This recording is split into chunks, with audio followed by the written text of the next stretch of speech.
विष्णु पुराण में कहा गया है, एकादश्याम न भुंजित कदाचिदपि मानवः, यानी मनुष्य को एकादशी के दिन कभी भी अन्न भोजन ग्रहण नहीं करना चाहिए। हमारे वैदिक ग्रंथों में अनेक स्थानों पर इस बात का उच्चारण किया गया है कि एकादशी तिथि के व्रत में कभी भी अन्न का स्वीकार नहीं करना चाहिए। प्रत्येक व्यक्ति को एकादशी का श्रद्धा और नियम पूर्वक पालन करना चाहिए और इस दिन अन्न का त्याग करना चाहिए। लेकिन ऐसा क्यों है? तो इसका जवाब हमें मिलता है नारद पुराण में, जहाँ बताया गया है, यानि कानि च पापानि ब्रह्महत्या समानि च अन्नम आश्रित्य तिष्ठन्ति संप्राप्ते हरिवासरे तानि पापानि अवाप्नोति भुंजानो हरिवासरे। यानी हरिवासर अर्थात एकादशी आने पर ब्रह्म हत्या इत्यादि जैसे सभी पाप अन्न में समाविष्ट हो जाते हैं। इसलिए हरिवासर में अन्न युक्त भोजन करने से ये सभी पाप उस व्यक्ति को मिल जाते हैं। तो ये कारण है कि एकादशी के दिन हम अन्न का त्याग करते हैं। लेकिन अब देखिए, सभी मनुष्यों के लिए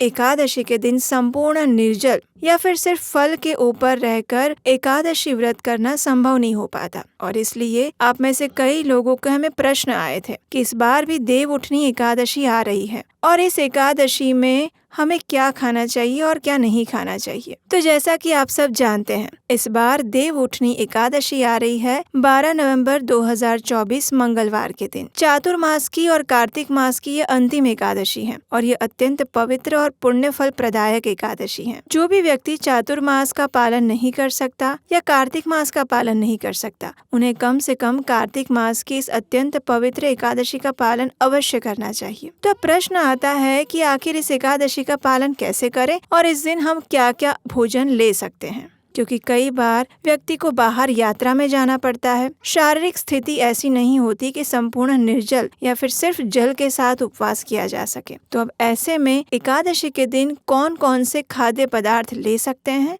और कौन कौन से पदार्थ वर्जित माने गए हैं, इस विषय में काफी संशय रहता है। तो चलिए आज की इस वीडियो में हम सुनते हैं कि एकादशी में क्या खाना चाहिए और क्या नहीं खाना चाहिए। रटन्तिह पुराणानि भूयो भूयो वरानने न भोक्तव्यम संप्राप्ते हरिवासरे। अर्थात हे वरानने, सभी पुराण यह घोषणा करते हैं कि हरिवासर यानी एकादशी तिथि होने पर भोजन नहीं करना चाहिए, बिल्कुल भी नहीं करना चाहिए। आखिर क्यों एकादशी के दिन अन्न खाना वर्जित माना गया है और क्या इसके विषय में शास्त्रों में कोई प्रमाण है? और कई परिस्थितियों में सभी मनुष्यों के लिए एकादशी के दिन संपूर्ण निर्जल उपवास करना या सिर्फ जल के साथ उपवास करना संभव नहीं होता। तो ऐसी स्थिति में एकादशी का पालन कैसे किया जाए और ऐसे कौन कौन से खाद्य पदार्थ हैं जिनका एकादशी के दिन सेवन कर सकते हैं? इन सभी प्रश्नों के उत्तर आज हम इस वीडियो में देने वाले हैं, तो अंत तक इसे जरूर देखिएगा। और हाँ, प्रारंभ करने से पहले अगर अभी तक आपने इस चैनल को सब्सक्राइब नहीं किया है तो जल्दी से नीचे सब्सक्राइब बटन दबा दीजिए, ताकि ऐसे ही वैदिक विज्ञान से भरे वीडियो आपको सही समय पर सही स्थान पर मिलते रहें। तो चलिए प्रारंभ करते हैं। हमारे वैदिक ग्रंथों में अनेक स्थान पर ये बात कही गई है कि एकादशी के दिन व्यक्ति को अन्न युक्त भोजन कदापि नहीं करना चाहिए। नारद पुराण में कहा गया है, यानि कानि च पापानि ब्रह्म हत्या समानि च अन्नम आश्रित्य तिष्ठन्ति संप्राप्ते हरिवासरे तानि पापानि अवाप्नोति भुंजानो हरिवासरे।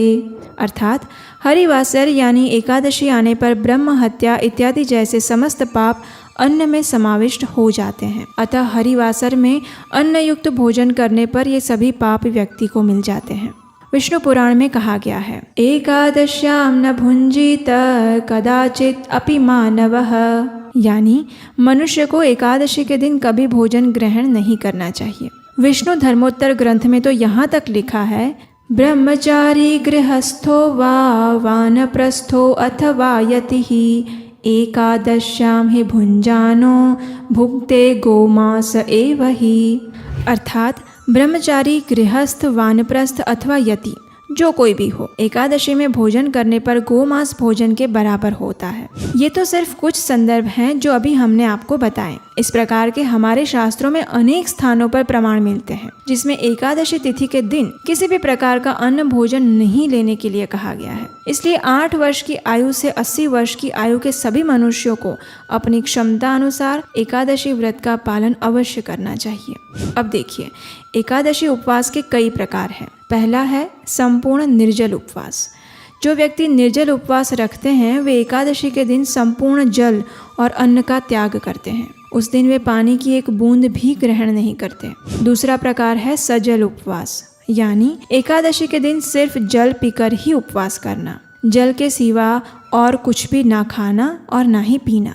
तीसरा उपवास होता है सफल उपवास, यानी जो व्यक्ति इस प्रकार का उपवास करते हैं वे एकादशी के दिन 1 या 2 बार जल, दूध और फल लेते हैं। और चौथे प्रकार का उपवास है एकादशी प्रसाद युक्त उपवास, अर्थात एकादशी के दिन जो चीज़ें खाई जा सकती है उससे बना भोजन प्रसाद लेकर किया गया उपवास।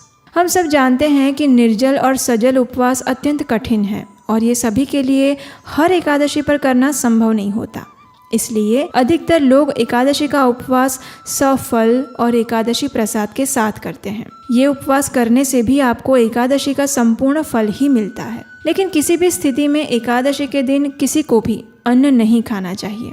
तो चलिए अब देखते हैं कि एकादशी के दिन क्या क्या ऐसी चीज़ें हैं जो नहीं खानी चाहिए। एकादशी तिथि में वर्जित पदार्थ हैं गेहूँ, चावल, दलिया, हर प्रकार की दाल, मैदा, बाजरा, मक्का, रागी, ज्वार, उड़द और इस प्रकार का कोई भी अनाज। इसके अलावा अन्न युक्त तेल का भी उपयोग एकादशी में नहीं कर सकते हैं, जैसे कि सरसों का तेल, मक्के का तेल, तिल का तेल, सोयाबीन तेल इत्यादि। एकादशी के दिन इन मसालों का प्रयोग भी नहीं करना चाहिए, जैसे कि हींग, राई, सरसों, इमली, सौंफ, तिल, अजवाइन, खसखस, हल्दी, मेथी, कलौंजी, बाहर से लिया हुआ कोई भी सब्जी मसाला, गरम मसाला, बेकिंग पाउडर, कस्टर्ड पाउडर इत्यादि। इस दिन बाहर से बने हुए पदार्थ भी नहीं लेने चाहिए, जैसे कि bread, biscuits, rusk, jelly, pudding, papad, अचार, सोया से बने हुए पदार्थ, कस्टर्ड, चीज़, पैकेट्स वाले नाश्ते, बेकरी आइटम्स इत्यादि।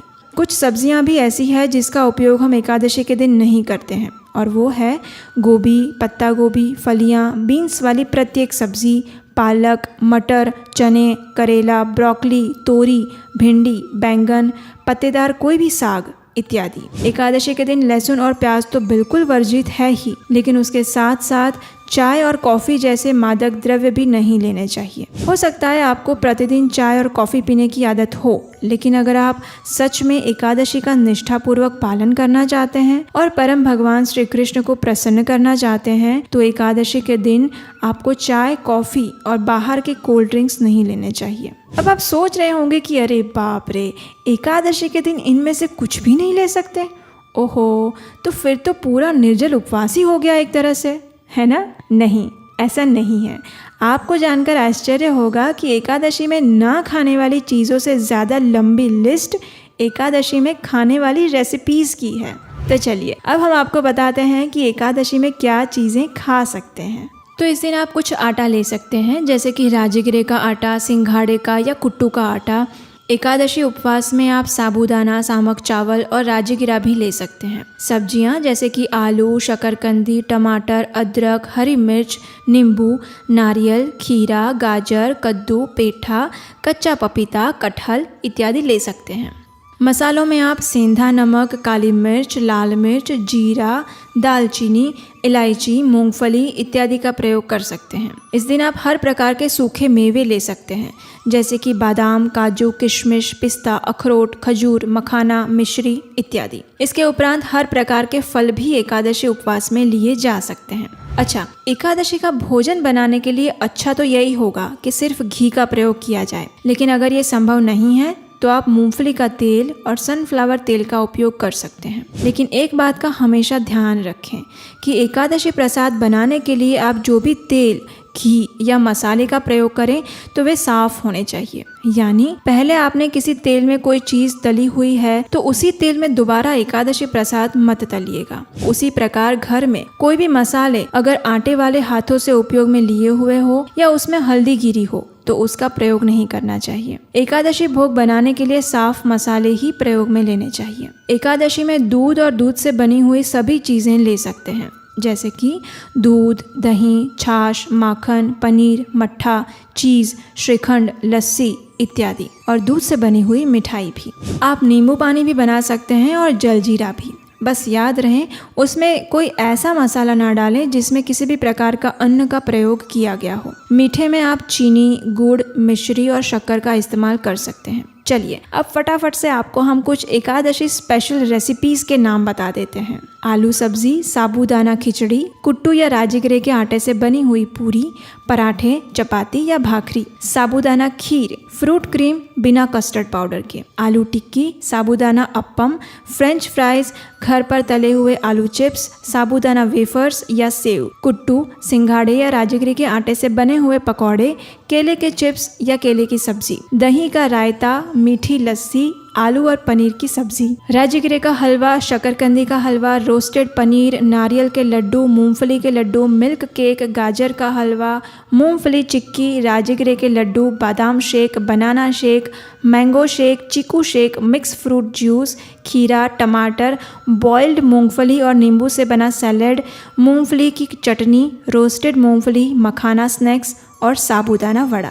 ये तो सिर्फ कुछ ही चीज़ों के नाम हैं जो हमने आपको बताए हैं। अगर आपको इसके अलावा भी कोई रेसिपी याद आती है तो हमें नीचे कमेंट बॉक्स में ज़रूर बताइए और बाकी लोगों के साथ भी शेयर कीजिए, क्योंकि देखिए अगर आपके घर में बच्चे हैं या गर्भवती महिला या फिर बुजुर्ग हैं तो उनके लिए बिना कुछ खाए पिए रहना संभव नहीं है। तो इसलिए उनके लिए इतने सारे एकादशी व्यंजन आप बना सकते हैं, और फिर अगर एकादशी के दिन अगर इतनी वैरायटी मिलेगी तो बच्चे और बूढ़े खुशी खुशी एकादशी व्रत रखेंगे और उसका पुण्य फल मिलेगा आपको। तो इन सभी चीज़ों का प्रयोग करके आप एकादशी के दिन भी स्वादिष्ट और अनेक व्यंजन तैयार कर सकते हैं। लेकिन नियम केवल एक ही है कि एकादशी के दिन जो भी भोग बनाएं उसके अंदर तुलसी पत्र डालकर सबसे पहले भगवान को अर्पित करिए, उसके बाद ही खुद उसका उपयोग करें या फिर अन्यों को दें। अब देखिए इस वीडियो को ख़त्म करने से पहले एक आखिरी लेकिन सबसे महत्वपूर्ण बात हमेशा याद रखिएगा कि सब चीज़ें जो हम कर रहे हैं वो सिर्फ और सिर्फ इसलिए